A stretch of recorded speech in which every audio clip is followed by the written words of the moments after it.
E se eu te dissesse que o silêncio de alguém pode ser mais devastador do que qualquer palavra? Quando um narcisista decide cortar os fios invisíveis que ainda te prendem a ele, não há despedida clara, não há ponto final explícito, há apenas um vazio que parece engolir o chão sob os seus pés. Carl Jung dizia que aquilo que negamos em nós mesmos retorna como destino, e talvez seja justamente esse retorno sombrio que você esteja vivendo agora, sem sequer perceber. Mas como identificar o momento exato em que a presença se transformou em ausência irreversível? Não espere encontrar sinais óbvios, porque os narcisistas nunca jogam com as cartas expostas. O que resta são fragmentos, símbolos ocultos que falam mais ao inconsciente do que à mente racional. Cada gesto não explicado, cada silêncio carregado, cada olhar vazio pode esconder uma revelação que só se desvela quando você aceita olhar para dentro de si. O perigo é acreditar que ainda existe uma volta possível, quando, na verdade, o espelho já se quebrou em pedaços. Jung nos lembra que o inconsciente fala através de símbolos, e esses símbolos não pedem licença. Eles se infiltram em sonhos,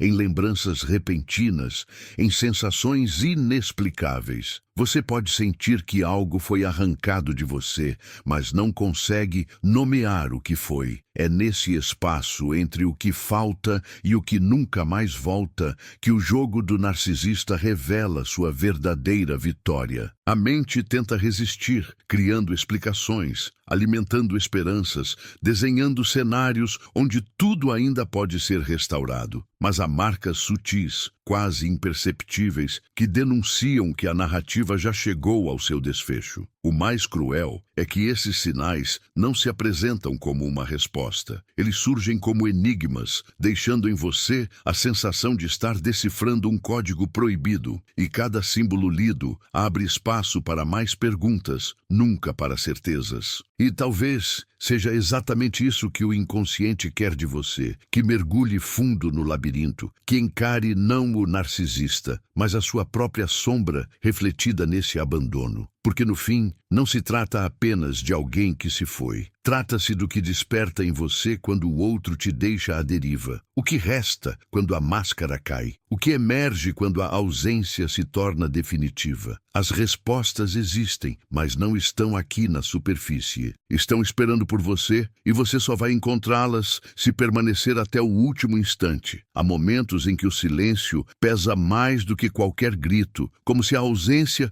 fosse um espectro rondando cada canto da sua mente. Você sente que algo se desfez, mas não consegue apontar o instante exato em que tudo mudou. Esse é o território do narcisista. Ele não encerra histórias, ele cria fantasmas. E Jung dizia que o que não é conscientizado retorna como destino. Talvez seja por isso que você sente que o fim não é apenas uma ruptura, mas uma repetição sombria de algo que já estava inscrito dentro de você. Você tenta reconstruir mentalmente os últimos encontros, as últimas palavras, buscando uma prova concreta de que ainda há algo. Mas o que resta são lacunas, buracos negros na memória, como páginas arrancadas de um livro que você mesmo escrevia. É como se a história tivesse sido sequestrada e agora só sobrassem ruínas. Dentro dessas ruínas, contudo, pulsa uma pergunta incômoda. Será que o vazio não é também um espelho? Cada gesto esquecido, cada mensagem não respondida, cada desvio de olhar se transforma em símbolo, e símbolos nunca são inocentes. Jung afirmava que o inconsciente fala em linguagem simbólica, e você sente isso na pele. O silêncio não é apenas silêncio, é abandono. A ausência não é apenas ausência, é sentença. É como se cada detalhe carregasse um significado oculto, um código secreto que te desafia a decifrar o óbvio que você insiste em negar. O mais cruel é perceber que, no fundo, talvez você já soubesse desde o início. A intuição sussurrava, mas a esperança gritava mais alto. E agora, diante do fim, a voz da intuição ecoa como um trovão atrasado,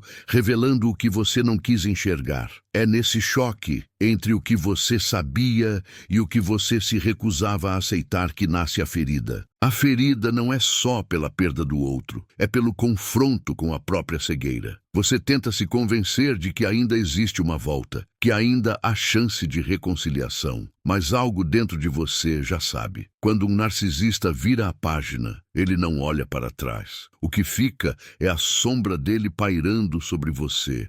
Uma sombra que se alimenta da sua dúvida, que cresce cada vez que você alimenta a esperança. E então a pergunta se repete, insistente, como um eco noturno. Será que esse fim é definitivo ou sou eu que não sei aceitar o definitivo? Há noites em que o corpo parece vibrar com memórias que não pediram para ser lembradas. Um perfume no ar, um tom de voz na rua e, de repente, você é arrastado de volta para momentos que pareciam enterrados. Mas agora esses flashes não trazem conforto, apenas estranheza. É como se a memória tivesse perdido a cor, restando apenas sombras. E nessa sombra, você se percebe mais sozinho do que nunca. O inconsciente sabe, mesmo quando você insiste em não saber. Ele se manifesta em sonhos confusos, em símbolos perturbadores, em situações que se repetem sem explicação. Talvez você sonhe com portas que se fecham, com vozes que não respondem, com corredores que nunca acabam. Jung diria que são expressões da psique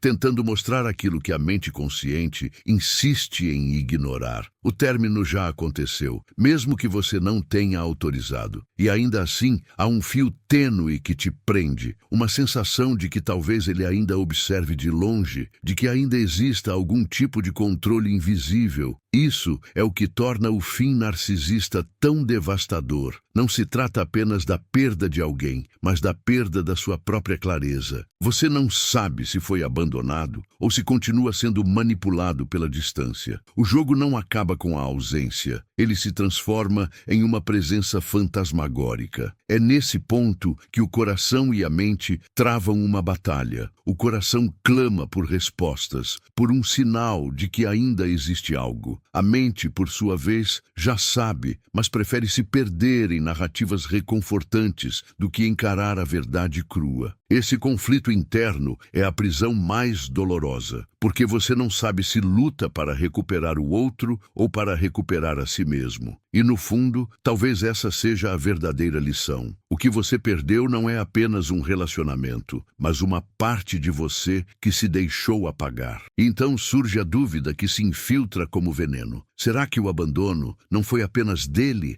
mas também meu? Será que, ao permitir que o outro ditasse o ritmo da minha vida, fui eu quem deixou de estar presente para mim mesmo? Essa pergunta não se cala. Ela vibra nas entrelinhas do silêncio. Porque no fim, talvez o maior sinal de que um narcisista terminou com você para sempre não esteja nos gestos dele, mas no que agora você precisa encarar dentro de si. Não perca mais tempo vivendo com esse fardo. Garanta agora o seu livro digital, Guia Prático e Chocante para Desarmar o Narcisista Sem Discussão. E descubra como aplicar essas poderosas lições no seu dia a dia. Atenção! O estoque é limitado e está se esgotando rapidamente. Clique agora e comece sua jornada em direção à paz e confiança que você merece. Há instantes em que você sente que já atravessou a primeira camada do labirinto, mas o verdadeiro peso só começa a se revelar agora. É como se cada passo adiante não o libertasse, mas o lançasse em corredores ainda mais estreitos e sufocantes. E aqui, no coração da escuridão, surge aquilo que Jung chamaria de confronto inevitável com a sombra. Você não está mais diante do silêncio do outro, está diante do silêncio dentro de si. É nesse ponto que o segundo golpe aparece, não como um soco direto,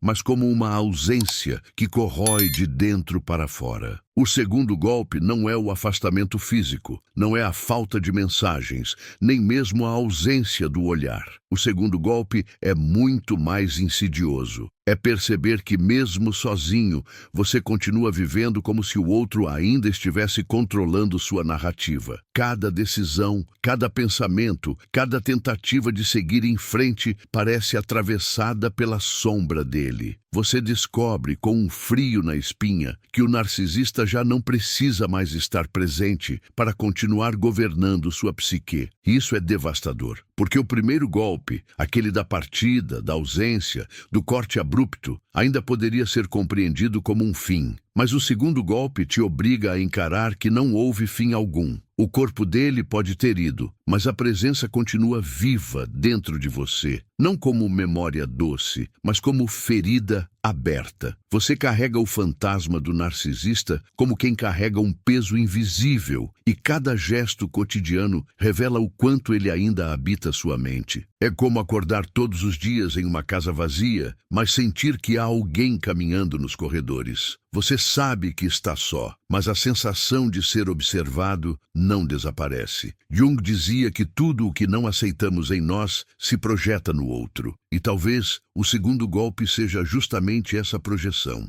Você acredita estar sendo perseguido pela ausência dele, mas no fundo é a sua própria sombra que ganhou corpo e respira ao seu lado. Há quem acredite que basta cortar o vínculo para se libertar. Mas com um narcisista, o vínculo não se rompe de fora para dentro, ele se desfaz de dentro para fora. Até lá, você continua preso, mesmo que a porta já esteja aberta. O segundo golpe é a prisão invisível, aquela que não precisa de grades, porque o cárcere está no inconsciente. É acordar e perceber que seus pensamentos ainda se organizam em função de alguém que já se foi. É sorrir e sentir culpa, como se a alegria fosse uma traição. É respirar e ter a impressão de que deve pedir permissão para existir. Você tenta se convencer de que já superou, de que o tempo está cicatrizando tudo, mas as provas do contrário surgem nos detalhes mais banais. Uma música que toca, uma frase dita por alguém, uma memória que explode sem ser convidada. O segundo golpe se manifesta nesses gatilhos invisíveis,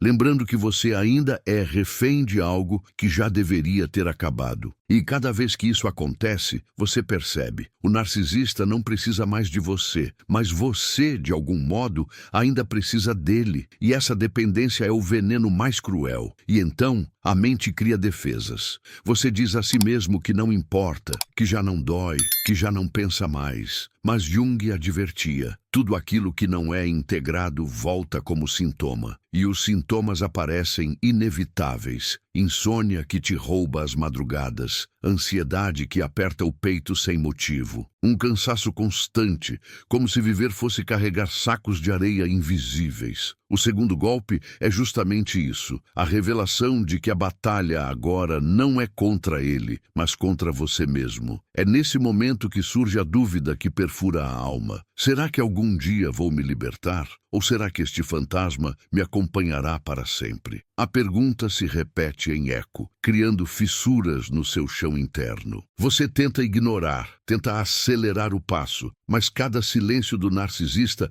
é uma marca em sua carne psíquica. E então você entende. O segundo golpe não termina com ele. Ele começa com você, porque o que realmente mata não é a ausência dele, é a sua incapacidade de se reconectar com quem você era antes dele. O mais sombrio é que, às vezes, você se flagra desejando que ele volte. Não porque queira o amor que nunca existiu, mas porque a dor da ausência parece mais insuportável do que a dor da presença tóxica. É nesse paradoxo que o segundo golpe se fortalece. Você não sabe se deseja liberdade ou se deseja novamente a prisão. É como se estivesse preso em um círculo vicioso, onde toda tentativa de escapar só te leva de volta para o centro da mesma teia. E, no entanto, há uma força silenciosa, escondida nesse abismo. Jung dizia que não nos tornamos iluminados imaginando figuras de luz, mas sim tornando consciente a escuridão. O segundo golpe, por mais destrutivo que pareça, carrega um convite oculto. Olhar para dentro e ver onde, afinal, você deixou que o outro plantasse raízes. Porque talvez o narcisista não tenha terminado apenas com o relacionamento. Talvez ele tenha terminado com a versão de você que acreditava não ter sombra. E só quando você encara essa sombra é que começa a perceber que o segundo golpe, por mais cruel que seja, também é a porta para um despertar que você nunca imaginou imaginou atravessar. Há uma hora em que o silêncio deixa de ser apenas ausência e começa a se transformar em ruído interno. Não é mais a voz do outro que ecoa,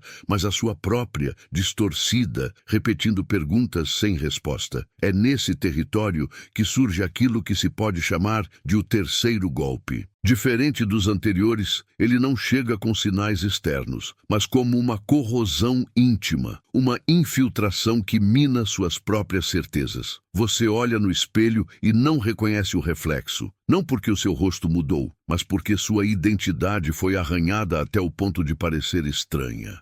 O terceiro golpe é a revelação de que você já não sabe mais quem é sem ele. Não se trata apenas da dor de perder alguém, mas da sensação ainda mais devastadora de ter perdido a si mesmo. Jung falava sobre a persona, essa máscara social que usamos para nos apresentar ao mundo. Mas quando você esteve com o narcisista, essa máscara foi moldada de acordo com as necessidades dele. Agora, ao ficar só, você percebe que a máscara não se encaixa mais e o vazio por trás dela assusta. Você tenta se agarrar a memórias como quem busca em ruínas algum pedaço intacto do passado. Mas quanto mais revisita lembranças, mais percebe que elas também foram contaminadas. O abraço que antes parecia calor agora soa como manipulação. As palavras que pareciam doces agora carregam veneno em cada sílaba. É como se todo o seu passado fosse redesenhado sob uma nova luz. E essa revelação o coloca diante de uma pergunta insuportável. Será que algum dia houve verdade? O terceiro golpe é cruel, porque ele não se limita ao que foi vivido. Ele reescreve a narrativa. Você descobre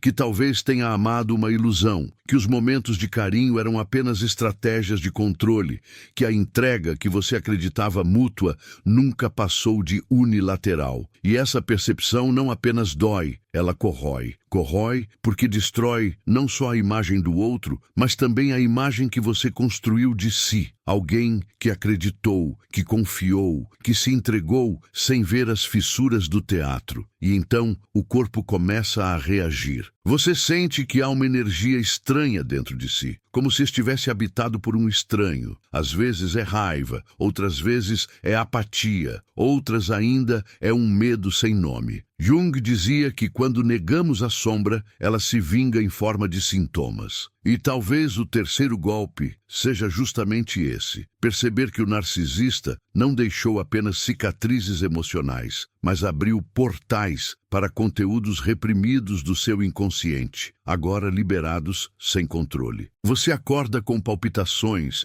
tem sonhos densos, sente a mente povoada por imagens que não entende, portas fechando, espelhos rachando, vozes distantes que não respondem. Tudo parece carregar um simbolismo obscuro, como se o inconsciente tivesse decidido gritar aquilo que você recusava ouvir. O terceiro golpe é esse grito, não vindo do narcisista, mas vindo de dentro de você, como um chamado brutal para encarar o que sempre esteve escondido. O mais perturbador é que você começa a perceber semelhanças entre você e ele, não porque seja igual, mas porque a relação expôs partes suas que você não queria reconhecer. A obsessão, a necessidade de validação, a dificuldade em se desprender. Jung dizia que aquilo que mais odiamos no outro geralmente revela aquilo que não suportamos admitir em nós mesmos. O terceiro golpe, portanto, não é apenas sobre ele ter ido embora. É sobre você perceber o quanto de si mesmo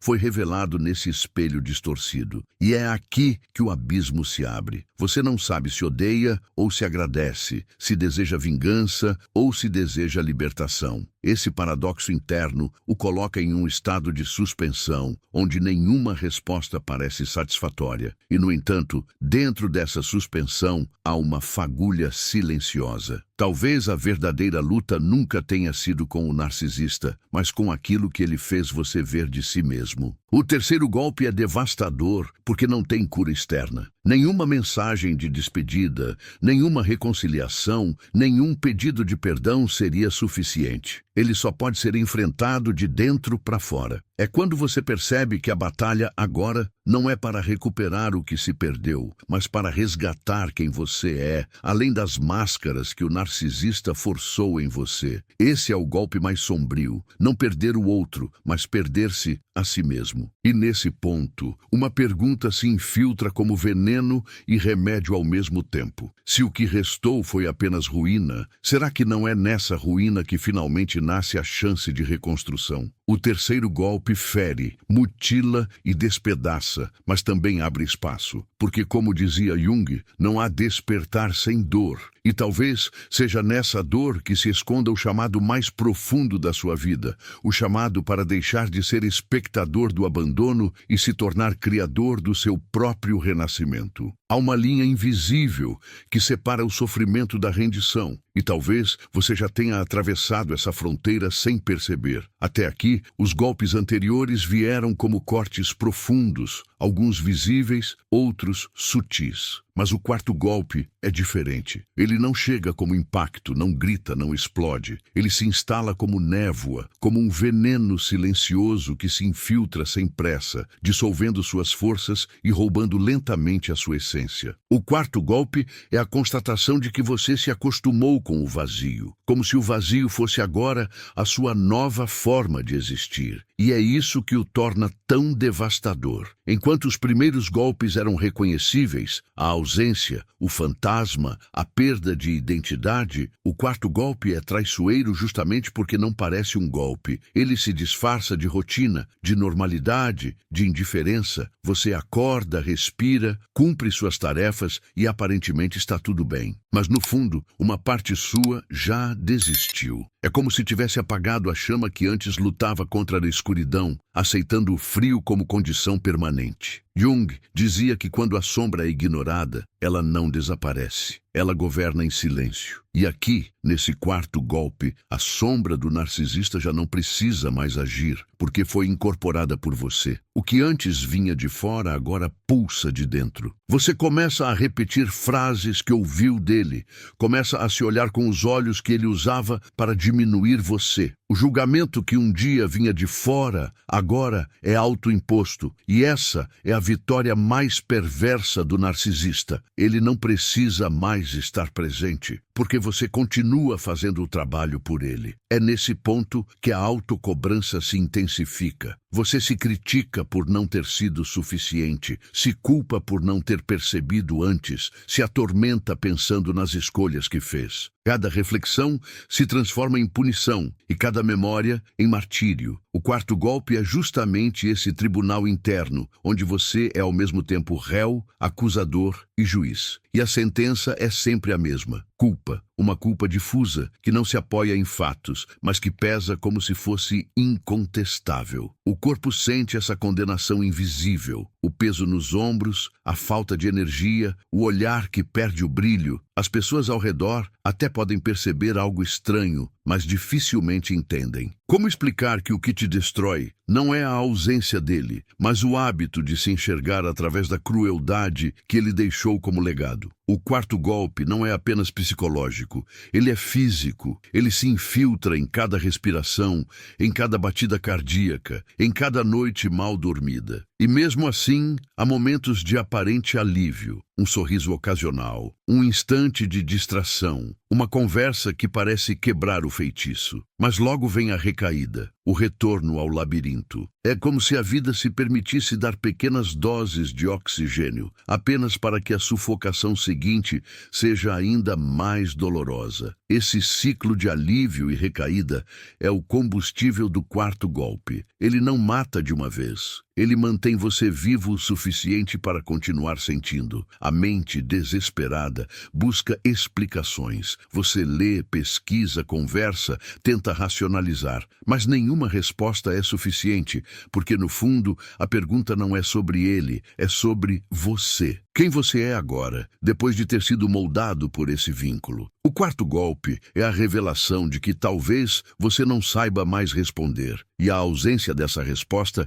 é o que mantém a ferida aberta, sempre latejante, sempre à beira do desespero. A Há noites em que esse vazio se torna insuportável. Você olha para dentro e não encontra nada além de ecos. O silêncio se transforma em grito mudo, e o medo não é mais de perder o outro, mas de perceber que já perdeu a si mesmo. Jung falava que a individuação só acontece quando encaramos o inconsciente e o integramos à consciência. O quarto golpe é o convite brutal para essa integração, mas até que ela aconteça, você se sente despedaçado, sem chão, sem nome. E o mais cruel de tudo é que, em meio a esse abismo, ainda resta uma centelha de desejo pelo próprio narcisista, não por amor verdadeiro, mas pela ilusão de que apenas ele poderia devolver aquilo que tirou. É uma armadilha psíquica, como um prisioneiro que sente falta da cela quando se vê solto demais. O quarto golpe prende justamente por essa contradição. Você odeia o algoz, mas ainda deseja o veneno que ele representava. Mas é nesse espaço de dor e contradição que algo começa a se insinuar. Um sussurro quase imperceptível,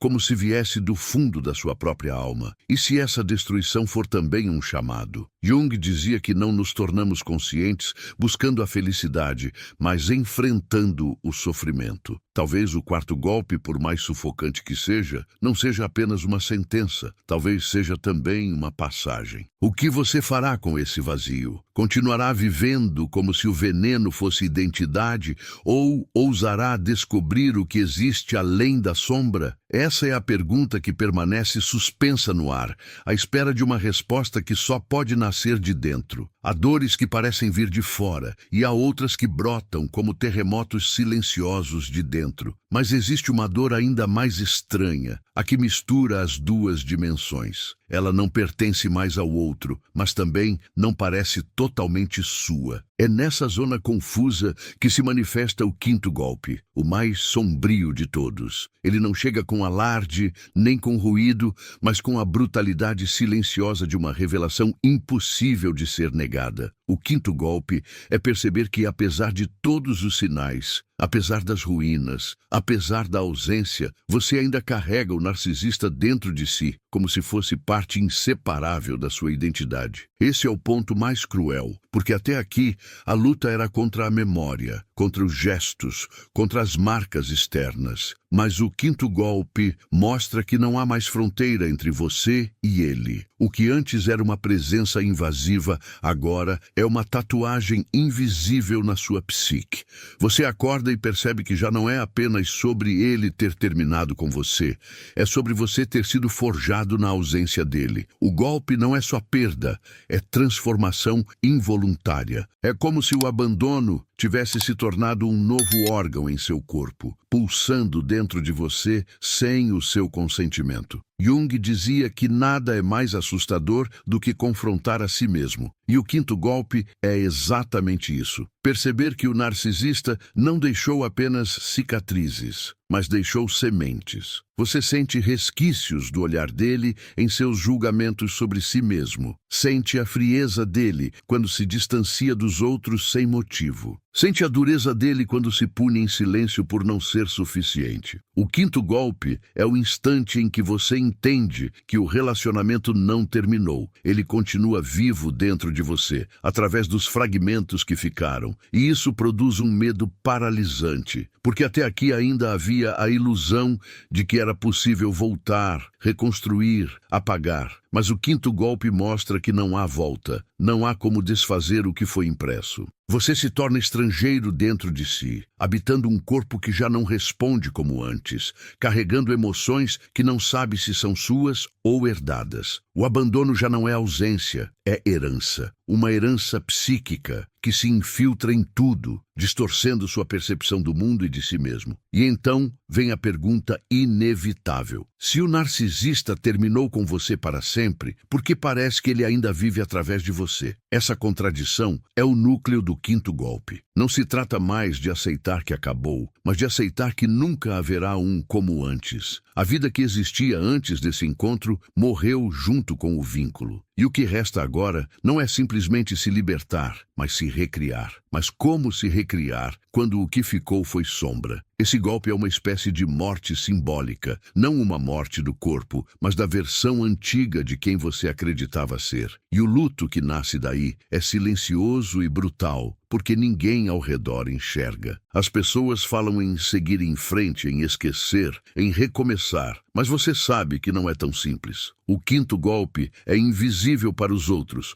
mas absoluto para quem o sente. É a solidão de carregar um fim que ninguém consegue compreender em sua totalidade. Há dias em que esse golpe parece insuportável. Você sente que foi apagado, que tudo o que resta é uma sombra caminhando por inércia. Mas é justamente nesse ponto que o inconsciente começa a falar mais alto. Jung dizia que o inconsciente não vem para destruir, mas para equilibrar. E talvez esse quinto golpe seja paradoxalmente o chamado para se tornar inteiro de novo. Não porque o narcisista volte, não porque haja reconciliação, mas porque agora você é forçado a olhar para dentro de uma forma que nunca teria usado antes. O quinto golpe traz a revelação de que o verdadeiro inimigo nunca foi apenas o outro. Sempre foi também o que você se recusou a ver em si mesmo. A vulnerabilidade, a necessidade de aprovação, o medo da solidão. O narcisista apenas arrancou o véu e escancarou essas feridas. Agora, diante delas, você sente que não há escapatória. Ou você encara, ou você se perde para sempre. É nesse ponto que a ferida se transforma em portal. Aquilo que parecia ser a sua destruição pode ser, na verdade, o início do seu renascimento. Mas até que esse renascimento aconteça, o quinto golpe continua agindo como veneno. Ele corrói, mas ao mesmo tempo purifica. Ele despedaça, mas ao mesmo tempo abre espaço. Ele mata a versão antiga de você,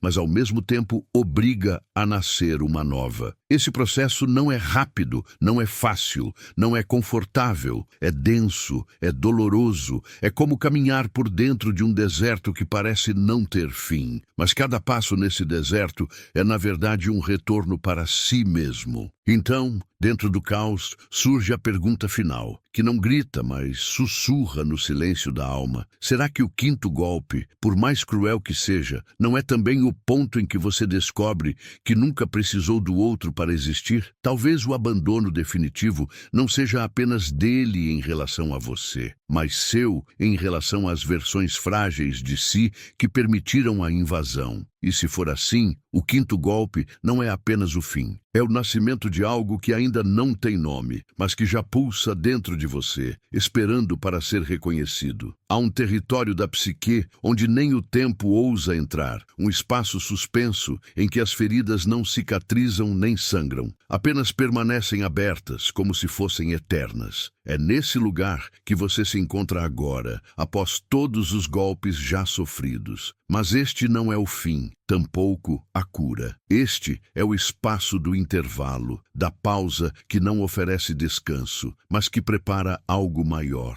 Um espaço onde cada respiração soa como confissão e cada silêncio ecoa como revelação. Aqui, as vozes do inconsciente se tornam mais nítidas. Não é apenas o eco do narcisista que ressoa, mas a somatória de todos os espelhos que a vida já colocou diante de você. Jung dizia que a psique não esquece nada, apenas guarda em camadas cada memória, cada sombra, cada cicatriz. E agora, nesse bloco suspenso, todas essas camadas se levantam como espectros diante de você. Não há como fugir, não há como silenciar, só há como ouvir. Você percebe que não se trata mais apenas do fim de um vínculo. Trata-se de algo mais vasto, mais antigo, mais profundo. O abandono atual desperta abandonos anteriores. As feridas recentes rasgam cicatrizes antigas. O que você viveu com o narcisista é como uma chave que abriu cofres escondidos na sua alma. E ao encarar essas aberturas,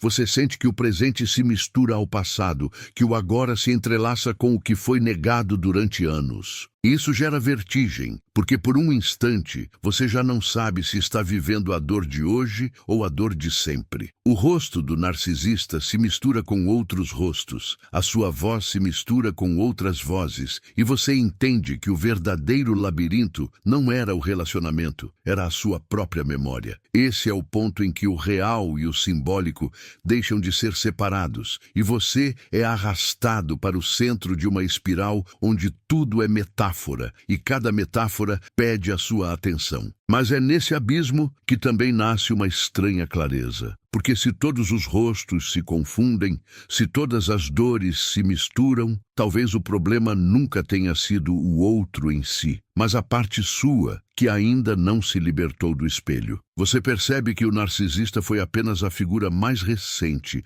a carregar a sombra que você insiste em evitar. E o bloco extra é justamente isso, a revelação de que o jogo nunca foi apenas externo, mas sempre interno. Esse espaço não oferece resposta, apenas amplifica as perguntas. E talvez esse seja o ponto. Não é o momento de concluir, mas de permanecer. Permanecer no desconforto, permanecer na dúvida, permanecer na sensação de que algo muito maior do que você ainda está se movendo nas profundezas da alma. É como estar diante de uma porta que se abre lentamente, mas cuja visão completa ainda não pode ser suportada. O bloco extra é essa porta entreaberta. Há jornadas que terminam em silêncio, mas deixam atrás de si um rastro que nunca se apaga. Esta não é apenas a história de alguém que foi abandonado, mas o retrato de uma alma que atravessou um deserto interior e descobriu, em meio às ruínas, que cada sombra era também uma passagem secreta para si mesma. Carl Jung dizia que a psique se move por símbolos, e talvez cada golpe tenha sido exatamente isso, um símbolo vivo, gravado no inconsciente, pedindo para ser compreendido. O peso dos vazios, a presença dos fantasmas, a perda da identidade, a sombra que se infiltra no corpo e, por fim, a marca invisível que parece impossível de apagar. Tudo isso não veio para esmagar, mas para despertar, porque a dor é sempre também um chamado, e cada golpe, por mais devastador que tenha parecido, carregava escondido um convite, o de olhar para dentro e descobrir o que você sempre teve medo de enxergar. E agora, no eco dessa travessia, algo novo começa a vibrar. Não é uma resposta pronta, não é uma certeza tranquila, mas uma chama discreta que insiste em arder. A consciência de que o abandono não é apenas o fim de um vínculo, mas também o início de um caminho. O fim que parecia absoluto se revela, na verdade, como o início de uma nova narrativa, uma que ainda não foi escrita, mas que já pulsa em silêncio, pedindo para nascer. Você percebe que o narcisista pode ter levado uma parte da sua história, mas não levou a sua essência. O que ficou em você não é só dor, é também a possibilidade de renascimento. O vazio que parecia insuportável se transforma em espaço fértil, pronto para ser preenchido com novas escolhas, novas imagens, novas verdades. O golpe mais cruel, no fundo, é também a libertação mais radical, a de perceber que não há nada mais a perder além das correntes invisíveis que você mesmo carregava. Cada memória que antes doía, agora pode se tornar símbolo. Cada silêncio pode se tornar pausa. Cada ausência pode se tornar espaço. Jung nos lembra que a individuação acontece quando a luz e a sombra se encontram dentro de nós. Talvez este seja o verdadeiro sentido de tudo que você atravessou. Não apagar o que aconteceu, mas integrar. Não fugir da sombra, mas deixá-la caminhar ao seu lado,